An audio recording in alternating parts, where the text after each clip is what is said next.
Yep.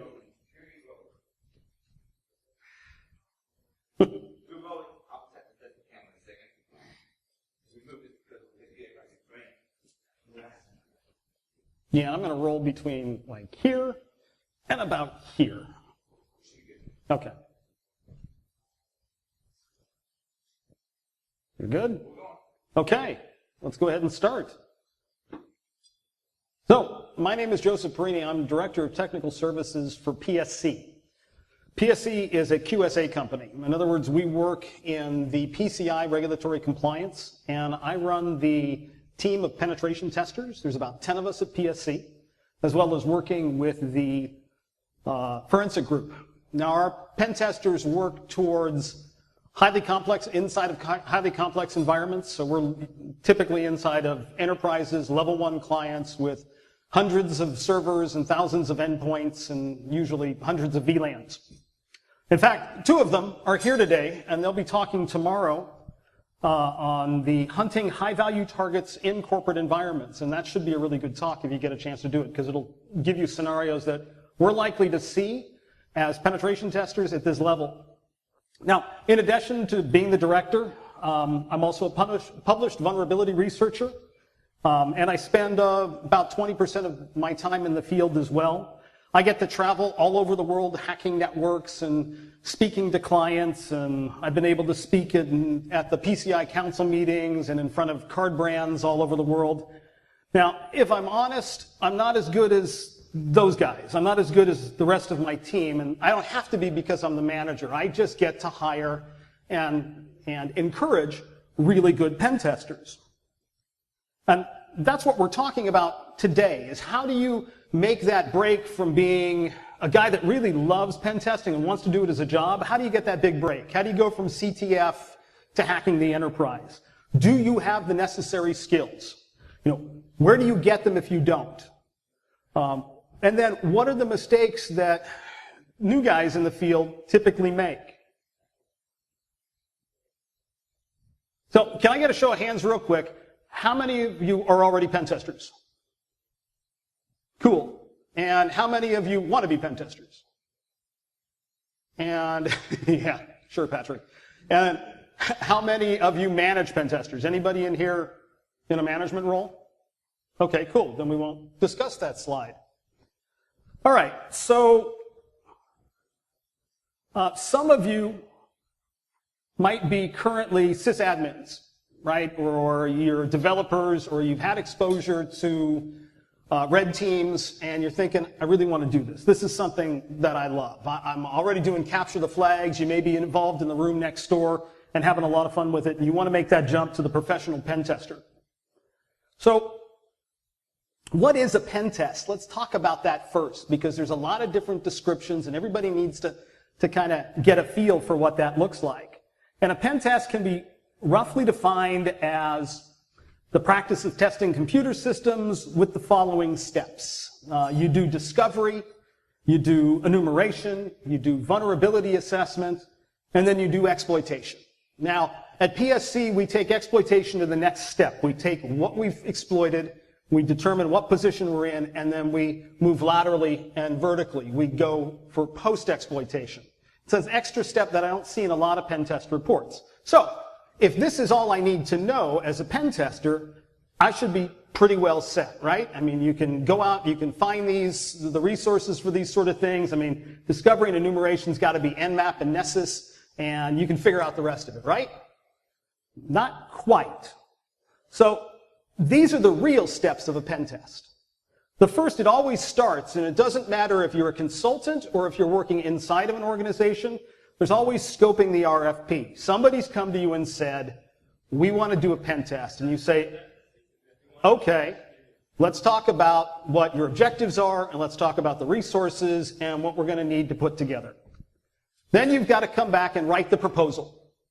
So you've got to deliver this to the client, so you've got to outline what your methodology is and what your expertise is, and you've got to be able to provide this to the third party. And again, it doesn't matter if this is independent consultant or you're having to bring this to management internally, there's still some concept of writing the proposal.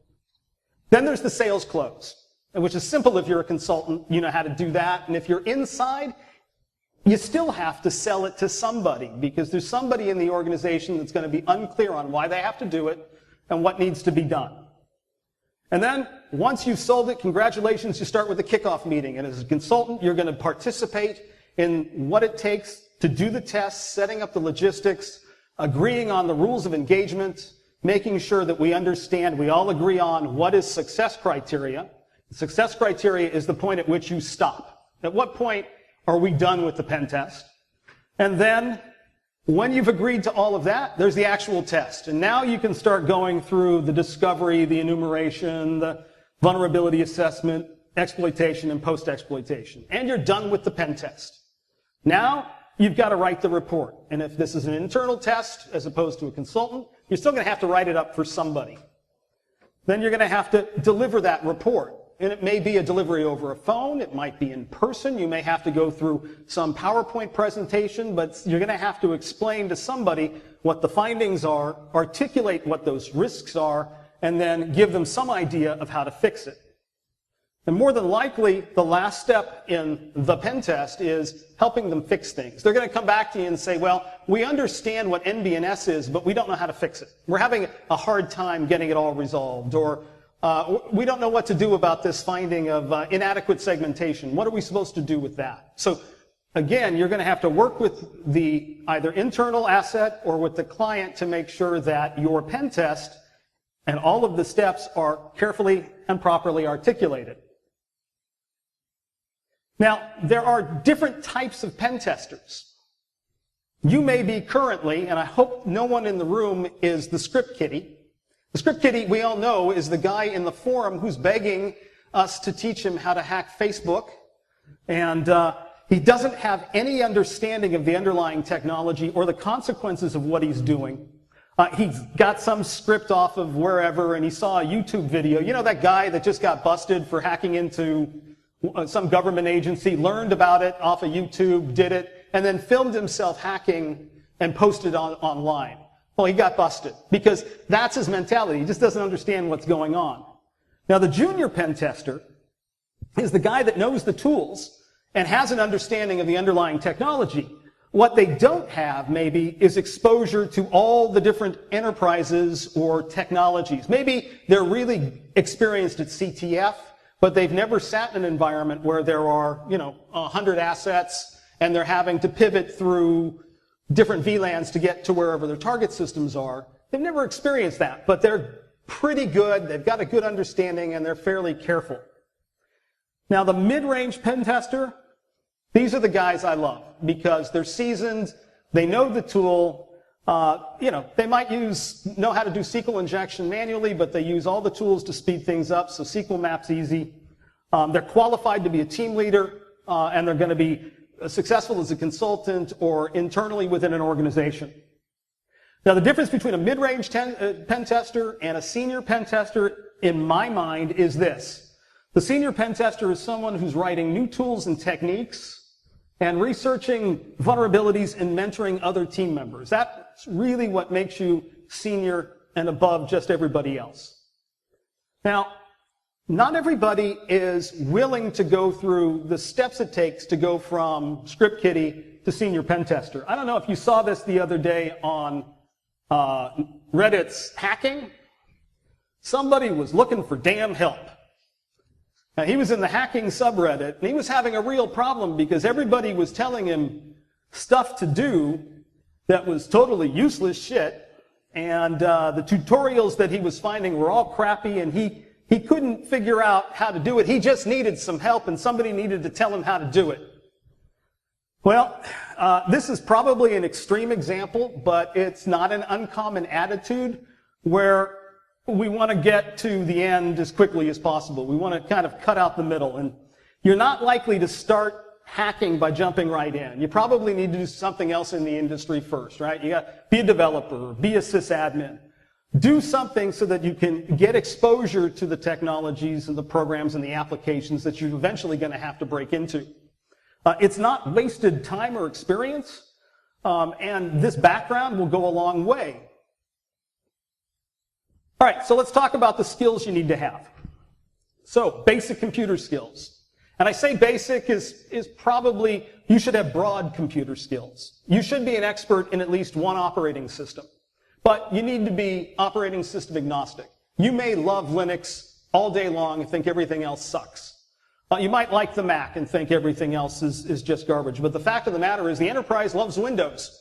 So you better know it. And you better know how they set it up and how they use it in the enterprise. So that means Active Directory, that means Exchange, that might mean SharePoint, and a lot of other different Windows systems.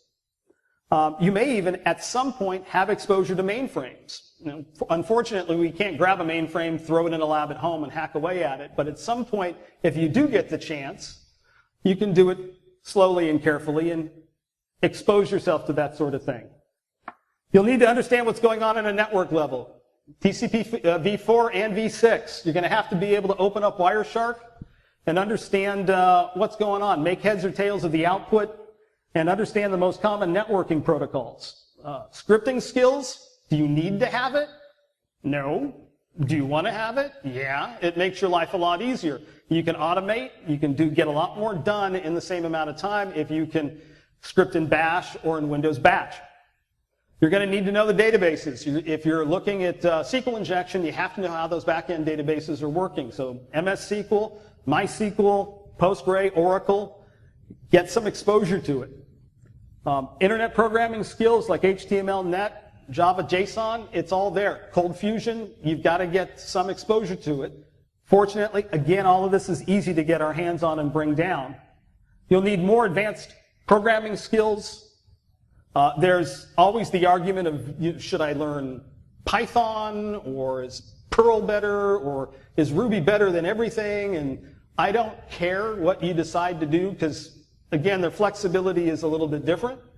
But once you learn one, it'll make the others easier. And then wireless skills. You're going to have to understand how, if you have not cracked a WEP wireless by now, why not? I mean, even as an entry-level person, that's one of the easiest things to do. And that'll be your next step to working towards WPA2 or WPA or WPA2 Enterprise. Now, how do you know that you've got enough in terms of skill set to be able to do the job? Well, I'm going to share something with you. I have these skill matrix spreadsheets that I use with my guys when I hire them. And I provide them to them so they can go through and kind of answer how they know the different tools. And I've broken up the spreadsheets based on the steps of a pen test for both the internal and the external. And they can answer the questions, do I know discovery and enumeration as well as I should? Am I an expert in this or this tool? And it gives me an idea as the manager of where I can use them in an engagement. And it also gives them, as the employee, an opportunity to say, okay, well, you know what, I'm a little weak in this. Maybe I need to improve my skill set. So I'm sharing these with you now. They're up on pentest.link, and then I'll move them over to my GitHub, and you can download these and take a peek and see if you can use them. Now, if you can add stuff to this, and you can improve upon these spreadsheets, by all means, let me know, because I'd be interested in that feedback. Now, the mechanics of being a pen tester, learning the tools and the programs and the applications, fortunately, is easy to get our hands on. It's all over the net. And it doesn't cost anything. Most of the resources that are available on the internet are free, and everything we need to know, we can usually get our hands on. I've gone ahead and put together a web page because people keep asking me, well, how do I become a pen tester? So I threw this together. And it's available for you, again, at pentestertips.gettingstarted.html. And you can go here and take a look at it. And it's got resources ranging from, live CD distributions to pen test labs, different vulnerable applications that you can tear apart, methodologies, and so on and so forth. Things that you can use at home to practice and fill in wherever you might have some weak spots. Now, one of the things I'd like to make a point here is, and we can use me as an example, you can learn all of this. Now, I don't program. Is it because programming is hard? No. It's because I'm frankly not willing to put the time and energy into learning how to program. I haven't had to, And now that I'm a manager, I can just look at Josh or Patrick, or I used to look at Victor and say, hey, do this for me. But the point is that if you're willing to put the time and effort into this, you can become an expert at this. If you're like our little Reddit guy that we saw earlier, you'll never get anywhere with this attitude. But just a little attention and passion at this, and you can go quite far. Now, the question comes up a lot of times, do I need a cert? Do you need a cert to be a pen tester? We've got the CompTIA Security Plus, we've got EC Council stuff, we've got the OSCP from Offensive Security, SANS has got all their certs, and then there's probably about a half a dozen other certifications out there. And do you need it? And the answer is maybe. You might. A lot of organizations, for example, the Department of Defense Directive 8140 requires that you have at least some of the EC Council certifications so that you can demonstrate different levels of competency. Are they going to make you a better pen tester? Probably not. But the job requires it. Same with the CISSP. What is the CISSP? It's about an inch deep and a mile wide when it comes to security. And if you have a CISSP like I do, does this make you a better pen tester? Hell no. But it does let me be things like a PCI QSA, PA QSA.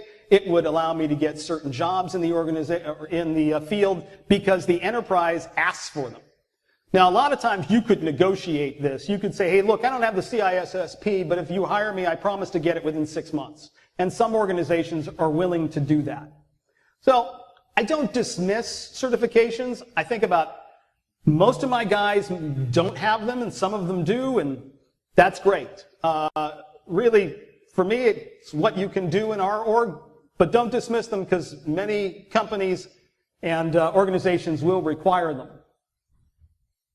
So, in addition to the mechanical aspects of hacking and pen testing, there are those other skills that you need to have, the soft skills.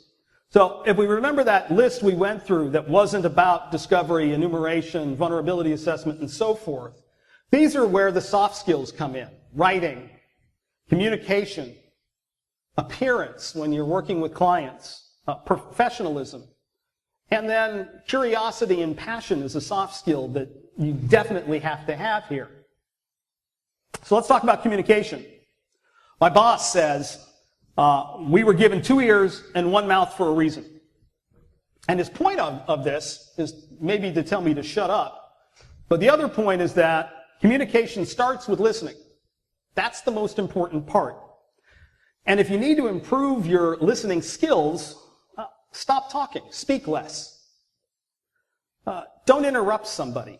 When they're talking and you know the answer, you're almost already there. You've already got their question completely done, and you want to go ahead and give the answer real quick. It's really tempting to kind of jump in and interrupt them, but the fact is, then you're not listening. Wait for the entire question. Try and keep eye contact. I know that's difficult for some of us, but it's an active part of listening so that you can see the emotional content that they're delivering, not just the words. And then focus on the message. Try not to get tied up in anything it makes you feel. A lot of times, if you're working with a sysadmin and you've just told him that something's broken, he's coming back at you with his defense or something else, and you might get wrapped up in wanting to defend yourself or argue with him, and you just got to say, no. You know what? I'm going to focus on the message, wait for him to get done, and then we'll continue going. And then, adopt the beginner's mindset. Just because you're a pen tester doesn't mean you know everything, and there are times when in our communication between us and the client, we may dismiss them because, hey, they just don't get it. I'm the pen tester, I got this. They just don't know. And that can interfere with your ability to really communicate with the people that you're trying to articulate risks with. Now, you may find yourself in situations where you have to speak in front of audiences or work with small groups of clients, or even within if you're working internally on a red team, there may be a small group that you have to sell an idea to. So if you're not comfortable speaking in front of people, there's different things that you can do. I mean, the first thing you need to do is practice. Just practice, practice, practice. And there are different ways to do that. If you want to be able to get up in front of everyone and talk, you could join Toastmasters, which is an organization that does nothing but constant public speaking. Or you could do something simpler. If you're part of a religious organization and you all meet on Sundays, you might volunteer to read from the book. And that's still an opportunity to put yourself out there and speak in front of a group so that you feel better about the process and you're not as uncomfortable. The other part of communication is writing. And some of us are really good at it and some of us aren't. But there are a lot of resources on the web where you can go to improve that. If you're familiar with the website Coursera.com, this is a website that provides us with access to university-level classes. And if you go to Coursera.org and search for writing, there's about a half a dozen different university classes that you can take that will improve your professional writing, personal writing, and so forth. And all of this, again, is free. So there's no reason that we can't find the resources and the opportunities to improve our communication skills. Now, appearance. The black hoodie. Can we please stop the black hoodie? The black hoodie and the black fingernail paint and all of this is not something that I can put in front of a banker.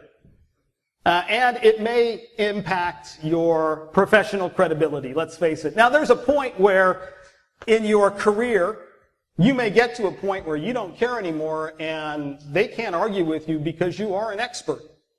But if you're just breaking into it, and you walk into the office after you've been hired in the whole hacker persona with the hoodie and you shut off the lights and you sit there hacking, you're not going to be very successful in the career. Please stop. Let's go ahead and consider this to be a social engineering engagement, right? So if we're working with bankers, let's dress like bankers. Let's, duel and duet. I think we were hearing in the previous talk about mirroring the people that we are socially attacking, and let's consider that. So let's play the role that we've been put into and get rid of this hacker persona, because I don't think it's benefiting us in any way, shape, or form. Professionalism. So what is professionalism? Well, it can be little things, like being prompt and showing up to the meeting on time. And that can be a real challenge, because you might have been working overnight and you just went to bed at 6, and there's a real temptation to say, screw it, they don't know I was up all night, and they give me this meeting at 8 a.m., and, sometimes we just have to do that. And we have to be prepared. So showing up is one thing, but showing up prepared for the meeting is the other. We need to see that. And when you're new, oftentimes you're a little scattered, and you need to kind of not slow down a little bit and make sure that you've got everything you need before you walk in the room or get on the phone. Professionalism also means being confident without being cocky. Now, this is one I struggle with a great deal, because it's real easy to go over that edge of being confident to being cocky, and the reason I do it is because I'm either out of my depth or I'm faking it. And I've gone from being confident to cocky, and it's just something that I'll work on. But it happens with a lot of the people I work with, and a lot of the new guys that come in aren't quite sure how to do it. So just be aware that this can be a problem. Organizational skills, if you're new, I got to tell you, you're going to be working with a lot of evidence. One of the things that we do as part of the penetration test is we document our observations in a way that we can reproduce what we did 6 months later. And if you're unable to do that, that could be a problem for you and for your business in case something goes pear-shaped, and 6 months later you're called to testify. And that happens. So you need to be organized, you need to keep all of your evidence together, and that'll also help you succeed professionally as well. Professionalism also means maintaining your poise. Customers, both internal and external, aren't always the happiest people in the world. Sometimes you're going to do something like knock over a server or lock out every single user during a password test, and they're going to come at you with both barrels flaming. And you need to take it. You need to maintain your poise, maintain your calm and your center, and work through the problem without pushing back. And that takes practice as well. But that's part of being accountable. When you screw up, saying, yeah, you know what, I screwed up. And if I'm a professional, I'm accountable and I'm willing to accept my mistakes. And I'll also be honest and have integrity, because as pen testers, I think that's critical. We're going to see things, a lot of things. We're going to have access to a lot of information, millions of credit cards, for example. My team, on a regular basis, has access to millions and millions of dollars worth of credit cards. And if one of them decided to go rogue, that would be bad. And the same thing is for, PII and, IP. We're going to have access to things that, we can't share with other people, and we have to have that integrity to keep it to ourselves. Now, the last soft skill is something that I can't teach you. And it's either one of those things you either have or you don't. But it's probably the number one characteristic of a successful pen tester. It's that curiosity. There's passion, that's good, but curiosity, I think, is number one. I mean, if you're ever walking through this hotel and looking at a network jack going, I wonder where that goes. I wonder what I can do with it. Or you look at a problem, and CTF or otherwise, and think, this is a puzzle and I need to solve this. That's that curiosity. That's that spark. And if you've got that, you'll be a great pen tester. If you don't, and if you're looking for a 9-to-5 job where you're not having to work at this constantly, then, maybe go into forensics or some other cybersecurity sort of field, because perhaps pen testing isn't for you. All right, so I get this a lot. I can't get a job unless I have experience. I can't get experience unless I get a job. And that's the common catch-22, right? Especially when you're new and you're breaking into a new field. Well, it's time to get creative. So let me tell you something. When I first started into computers, I used to make eyeglasses for a living.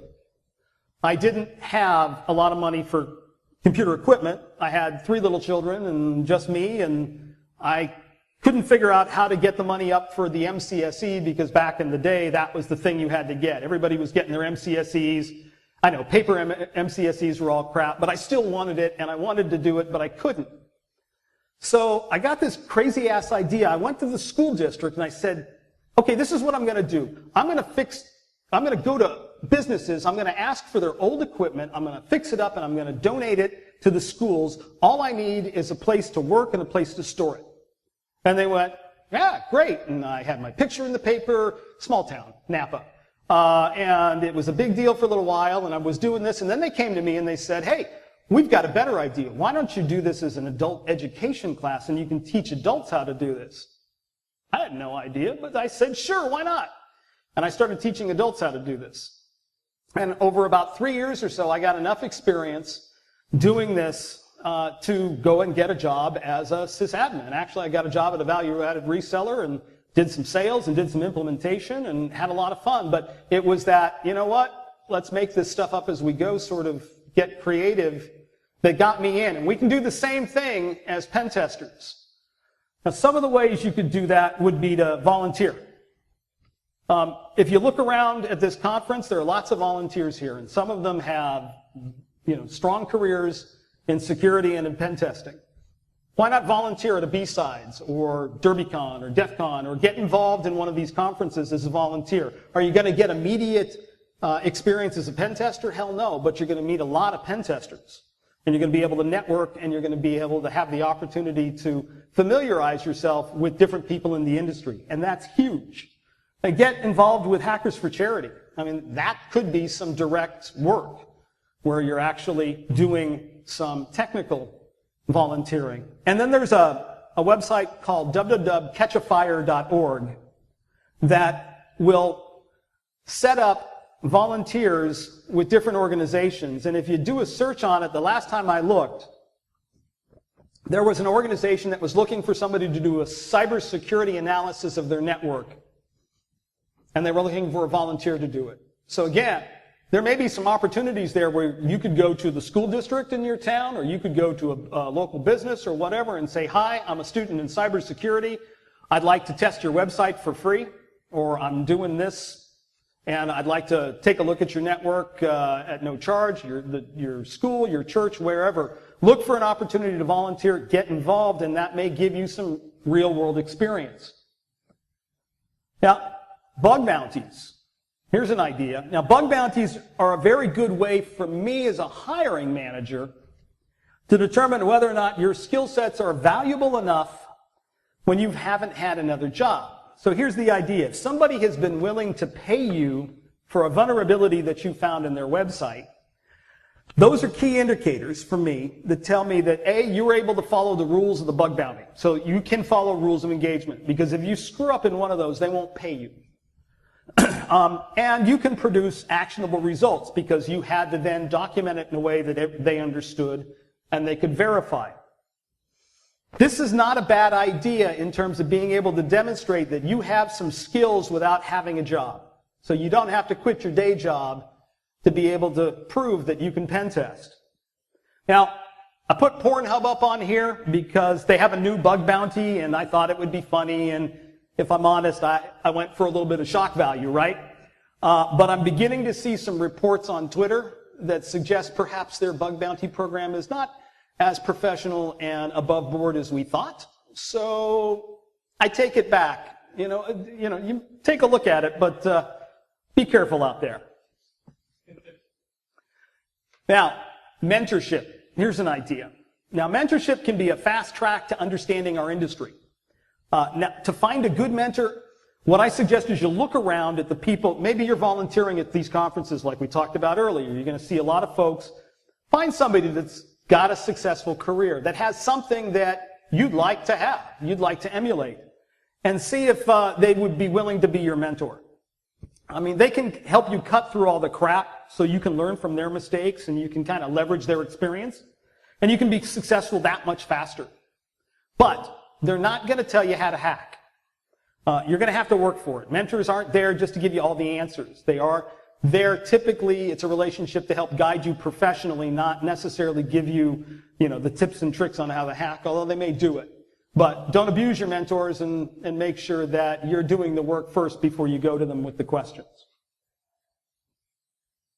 Now, here's something I want to talk about. I want to talk about the concept of your personal brand, who you are. It's very easy now for us to put our brand out on the internet, from Facebook to Twitter to all of the different forums and so forth. What I want to warn you that you don't want to mix your conference persona with your professional persona. This will come back to bite you in the ass every single time. Remember, you are what you tweet. If you post racist comments or post pictures displaying questionable judgment, you're putting your career at risk. Once it's on the internet, it's there forever.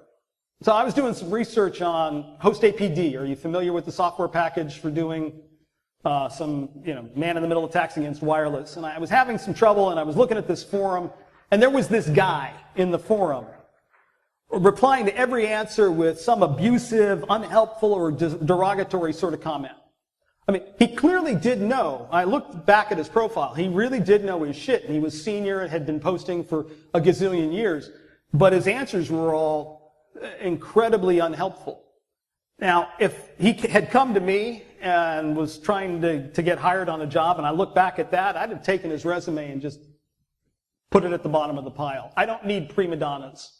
I don't need people with bad attitudes. It's not about that. This is a community where we've been helping each other for a long time. I understand the concept of the OSCP try harder, and I get that. But don't be a dick about it. Some people will come to me and go, and I have issues. Yeah, well, we all have issues. We're all kind of special. This is something unique about our industry, that most of us, or a lot of us, will have social awkwardness or obsessively focused interests or poor communication skills. And there was, quite some time there's been the debate about, is that why we're successful? Is it our industry creates that, or are we drawn to it like moths to a flame? And I've met a lot of brilliant yet broken people with all sorts of issues. And you know what? It's okay. We're all a bit broken. And even the normal folk are broken. It's just not as obvious. What you can do, however, is make your challenges your strengths. So if you're awkward in social situations, don't like making eye contact, then you know what? Don't take a consultant's gig. Get something in the back room. where you don't have to work with a team. Maybe you can work independently. There are a lot of jobs in the industry. And just because we might be a little different and a little uncomfortable where normal people might be, it's not a problem. It will not stop us from being successful in our careers. Let's look at your resume real quick. This is pretty much, when you're new, about all your resume should have. If you still have that objective section at the top of your resume, get rid of it. I know what your objective is. You want to be a pen tester. Everybody knows that. Let's get rid of that. Use a summary section instead. Maybe the top 4 bullet points, the highlights of your career, or what you're really good at, whatever you want me to understand about you immediately. But get rid of the objective. And get rid of bullshit terms like you're a people person, or a team player, or a problem solver, or you have excellent communication skills. No, you don't. These are fluff words that really don't bring anything to it. I want to know what you can do. I want to know what your skills are. If you're new, push that education and certifications section if you have it. Put in whatever work experience that you were able to pull together. If you were able to leverage the opportunity in a current position, for example, to do more cybersecurity, put that in your resume. Volunteer, whatever. And then lastly, in your skill sections, stop putting in things that you were just in the room for. You've got those like, well, I know how to do, 2012 R2 Active Directory. Not really, but I was around a guy that knew how to do 2012 R2. And you get a lot of that on the resume, and you might be able to get through like the recruiter with that shit, but once you start getting to the people who know better, you're going to get called out on it. So just put in what you know. Be confident with what you have. Now, the interview process is going to go a little bit like this. You're going to have a phone screen with a recruiter. They're going to ask you some technical questions that they have no understanding of, but somebody wrote them down for you. If you can't answer the question, do me a favor. Look up the answer so that when we go to do the technical interview, I can tell you if you got past the recruiter but you couldn't answer 1 or 2 questions, I'm going to ask you those questions in the technical interview because I want to see whether or not you learn from your mistakes. Now, that you could have in the technical interview a verbal, a written, or a practical. Pray for a practical. If you're new and you want to get into this, the practical is the best way to demonstrate your skills when you don't have job experience. You may have the opportunity to provide writing samples. If you haven't written up a pen test report from one of your exercises, do that because you can have something to deliver to them.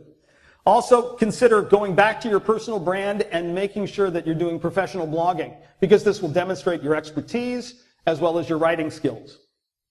And then you may have a cultural interview with somebody who's just going to look at you for the fit, and it's going to be more casual. They may ask you some, well, how is it, working independently, and some ethics questions, but really it's just to see whether or not you can join the team.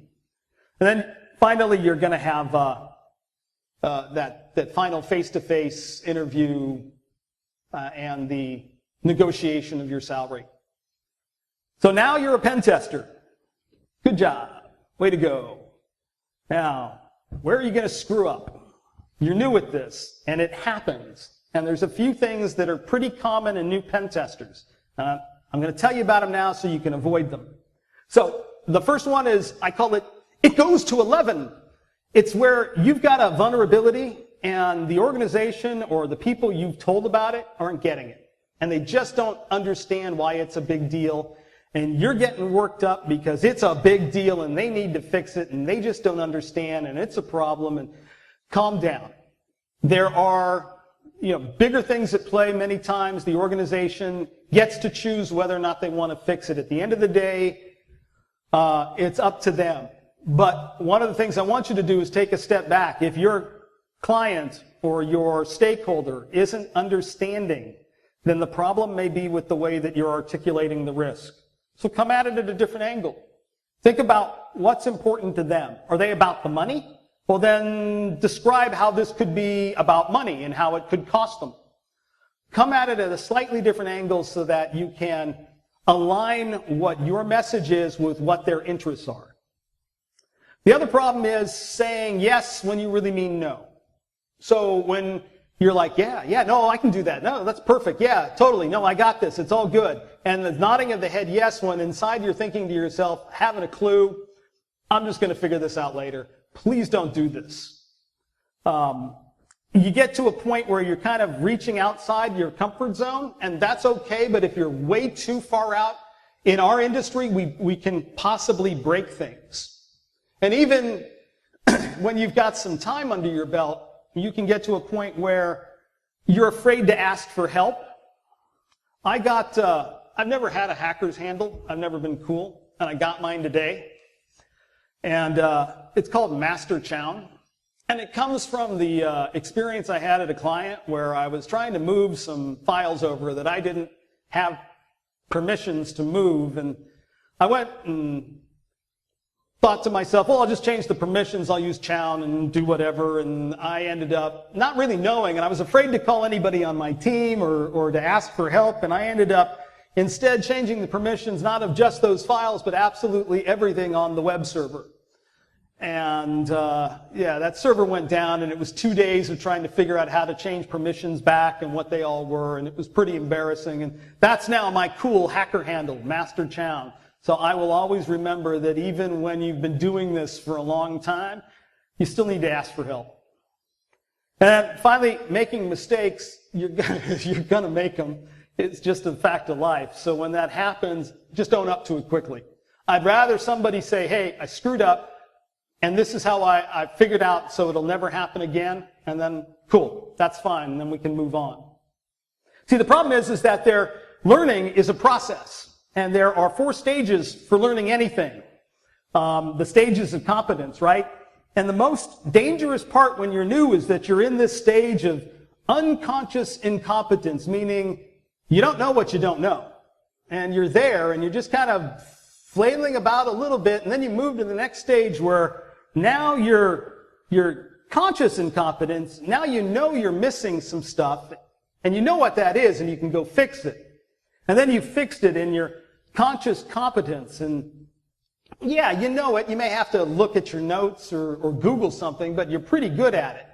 And you're okay. And then there's the unconscious competence where you're like that senior pen tester where you just rock and you can do it off the top of your head. Well, the learning process when you're new, you're going to spend a lot of time in unconscious incompetence. This is your most dangerous time. But eventually you're just going to be in this cycle of conscious incompetence through unconscious competence, where you're going to get really good and then you're going to rock, but our industry changes so much. You're going to discover something that you don't know about, and then you're going to get that urge to go figure it out again, and you're going to move through that cycle over and over. And that's probably one of the most exciting things for me in this job, is that there's always something that I can learn and something I can do differently. And eventually, I know that if I put the time and energy into this career, I will be successful at it. And once I'm successful, I think it's important for us to give back. We are standing on the shoulders of people that went before us. I didn't write Metasploit. I didn't learn about NBNS and LLM&R because I was, Spider Labs and Responder and all of these other tools and techniques that we have available were freely given to us for the most part. And I think it's important for us as we succeed and as we get better to go ahead and give back. No prima donnas. We need to be willing to teach, and we need to make sure that we're not that guy in the forum being a total pain in the ass. So you've been a pen tester for a while. So what's next? Well, I got some sad news for you. Probably management. If you want to advance, there's a couple of different ways that you can go as a pen tester. You can go into management. It's not all that bad.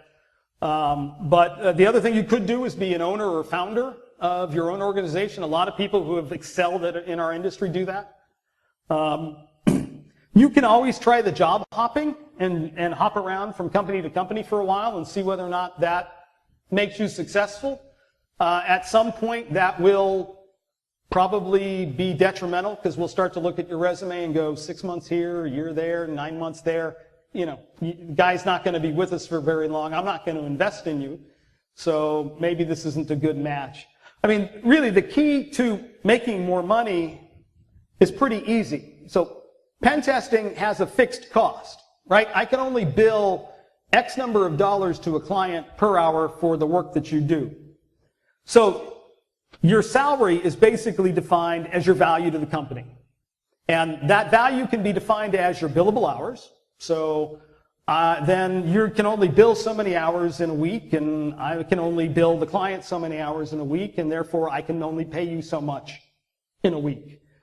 Or your value could also be associated by the improvements you make to the overall company brand. So maybe you're doing talks at conferences, or you're doing a great number of blog posts, or you're creating tools, or you're mentoring the less senior individuals on the team. Now you've changed your value from just a pure billable, what you can crank out, to what intrinsic value you bring to the rest of the organization and to the company brand. And that's a reason to be able to go and ask for the raise. Say, hey, I'm now more valuable to you. But basically, you will hit a point where it's either management or you're going to have to figure out something else to do. And there's a lot for us to do in cybersecurity, let's face it. So we can do any one of these things in the list. Forensics looks really interesting to me because it's got a real strong tie-in with the pen testing. So I like the concept of red team versus blue team, maybe working together, doing a little. I don't know where we're going to be. And I hate that question of where do we see ourselves in 5 years, but we've got to ask ourselves that and be prepared for it. So I think if we follow some of these basic steps, I think it's relatively easy for us to be able to go from the new guy with the passion to the guy in the seat hacking the enterprise and being successful at it. Now, I know you guys have got questions, so who wants to go first? Yes, sir.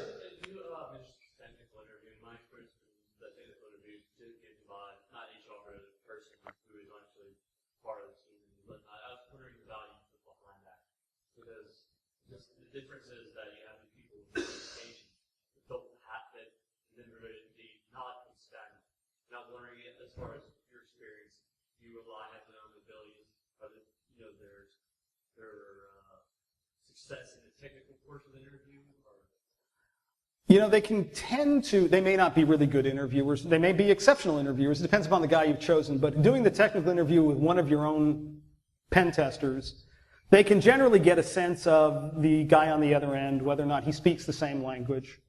So there's some value there. I think there's another opportunity as a hiring manager that if you've got one of your own guys interviewing a potential candidate, they're more likely to sell the potential candidate on the company that the candidate's coming to work for. They're successful, they're happy.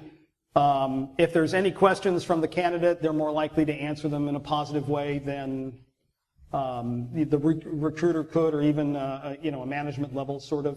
And I generally typically rely on, face it, I hired them because they're good. I can rely on them to do a fantastic job in the field, and I typically rely on them to be able to be a good judge of someone else's technical expertise. Any other questions?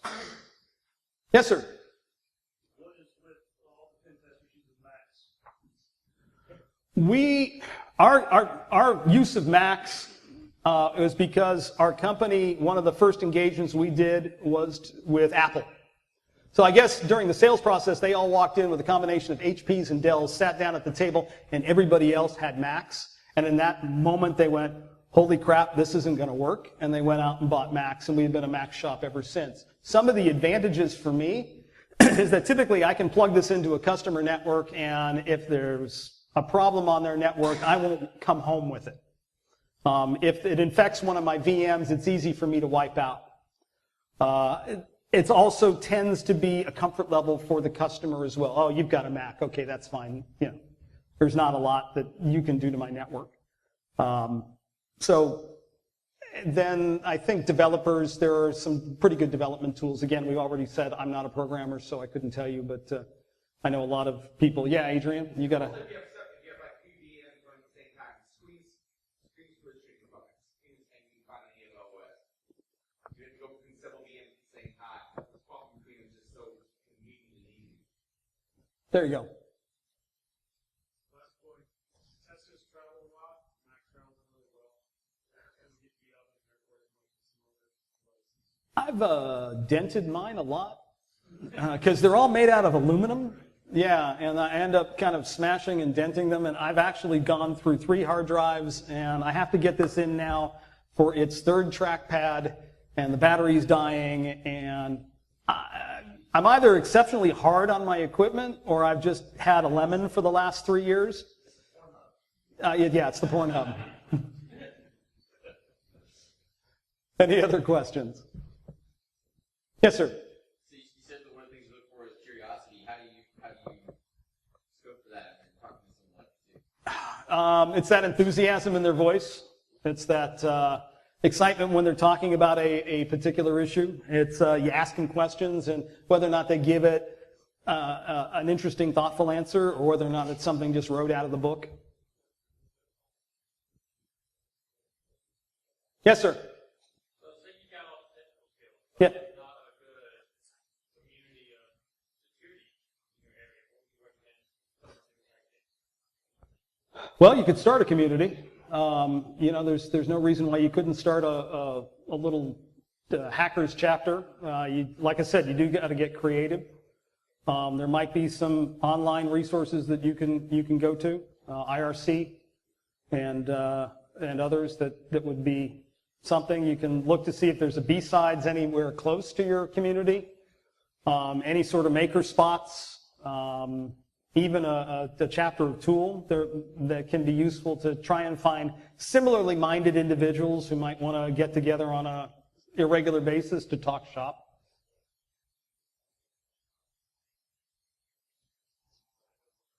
Any other questions? You guys have been a great audience. I really appreciate your time. Thank you.